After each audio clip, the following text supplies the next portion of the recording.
you are itching with spring fever and dreaming of a great vacation, we can help. We are taking you tripping with Better, and senior TravelZoo.com editor Gabe Sagley, who has some tips to help you get the best deals around. Welcome back to the show. It's nice to see you. All right, well, let's talk about the economic crisis. First of all, so many industries are hurting.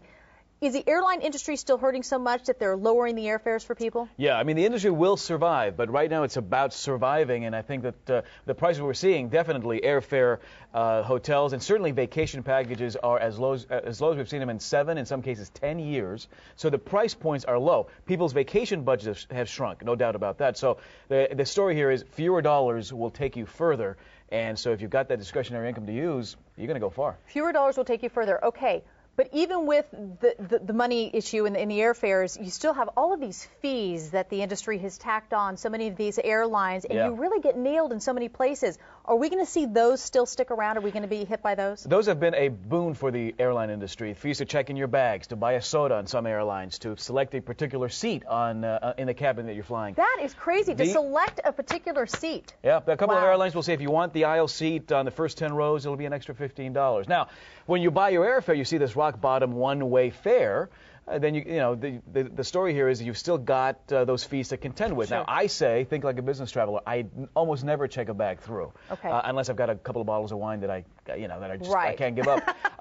And then just try to have a loyalty program. So if you fly a particular airline a long time, you don't have to pay for things like that extra seat or the complimentary upgrade. That's if you do enough traveling. But just keep in mind there are going to be a couple of extra little ways that the airlines will definitely try to compensate for the fact that the airfare is so low that their profit margin is nil. Okay, so folks do want to travel, they want to fly. How do they find the best airfare deals, the sales that are out there? Because it sometimes can be hard to navigate that. Well, the beauty is that now information that was not at our fingertips 5-6 years ago is in fact there to be had. Of course, the internet, the information superhighway is long and vast. Sure. So how do you navigate? 3 particular sites I recommend. One is the airline's own websites. Right. They become a great aggressive place, sort of clearinghouse for web-only specials and very limited time offers. I say sign up for the alerts that these websites offer. That way, if there is a 24-hour sale, you're alerted instead of having to check the websites regularly. And over. Consider meta search sites. TravelZoo did launch our own meta search site called fly.com. But these are sites that are comparison sites. You plug in your destination, your flight dates, and it gives you real-time information on what every single carrier traveling to that destination is charging. And you can actually use filters to select a pricing for both economy and premium cabin fares. So, hey, sometimes the business fare is actually not that much more than economy. You can filter it out specific times of the day you want to fly. So meta search engines don't charge you for that information. They'll then take you to the sites of the specific airlines offering those fares. That helps. And then the third is the OTA, the online travel agency, Orbitz, Travelocity. They will charge you to buy airfare through them, but the benefit there is that they often have exclusives with certain airlines, and then if you tag on things like hotel, you get a sort of really nice out-the-door reduced price. Right? Okay, so speaking of reduced prices, are we going to see airfares go any lower?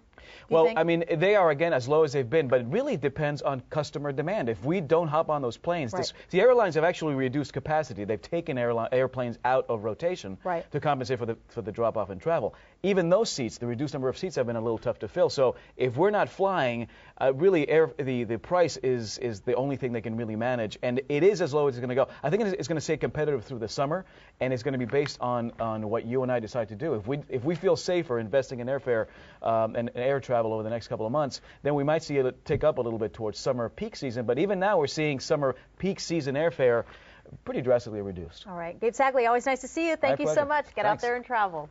This has been Better.tv. For more stories like the one you just saw, catch the weekday television program Better, your source for styles, trends, relationships, beauty, fitness, and other stories that will help make your day better. Check local TV listings to see if Better airs in your city. Thanks for watching.